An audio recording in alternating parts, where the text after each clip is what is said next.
دوبارہ دفن ہونے والی خاتون۔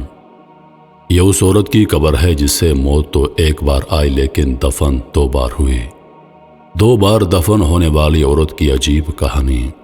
1705 میں ایک عجیب بیماری میں دم توڑنے والی آئرش خاتون مارگوری میکال کو جلدی سے دفن کر دیا گیا تاکہ اس کی لاش سے وبا پھیلنے سے روکا جا سکے۔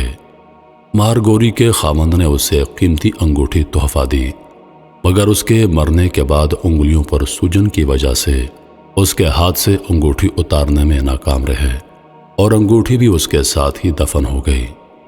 مارگوری کی قبر انگوٹھی کی وجہ سے چوروں کا بہترین ہدف بن چکی تھی۔ وہ لاش اور انگوٹھی دونوں سے پیسہ بنا سکتے تھے۔ مارگوری کے دفن ہونے کے بعد اسی شام اس کی قبر کی مٹی خشک ہونے سے پہلے ہی ڈاکو اس کی قبر پر پہنچ گئے اور قبر کھودنے لگ گئے۔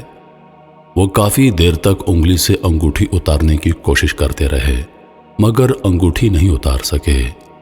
آخر انہوں نے اس کی انگلی کاٹ دی جس سے انگلی سے خون کا فوارہ نکلا اور مارگوری حیرت میں آ گئی۔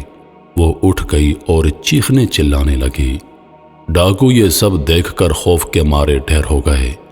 یہ بھی کہا جاتا ہے کہ وہ سب کچھ چھوڑ چھاڑ کر بھاگ گئے۔ ادھر مارگوری قبر سے نکل کر گھر کی طرف گئی اور دروازے پر دستک دی۔ اس کا شوہر، بچے اور ایک ڈاکٹر گھر پر موجود تھے۔ اس کے شوہر نے دروازہ کھولا اور سامنے دیکھا تو مارگوری کفن میں ملبوس زندہ کھڑی تھی جس کی انگلی سے خون بہہ رہا تھا۔ وہ مارگوری کو اس طرح سامنے کھڑا دیکھ کر فرش پر گرا اور دل کا دورہ پڑنے پر وہیں مر گیا، جسے مارگوری کی قبر میں ہی دفن کر دیا گیا۔ مارگوری نے دوبارہ شادی کی اور اس کے شادی سے بچے بھی تھے۔ جب آخرکار اس کی موت ہوئی تو اسے آئرلینڈ کے قبرستان سنکیل قبرستان میں دفن کیا گیا اور اس کی قبر پر اب بھی وہاں موجود ہے جس پر لکھا ہے "لائیو ڈانس بریڈ ٹوائس"۔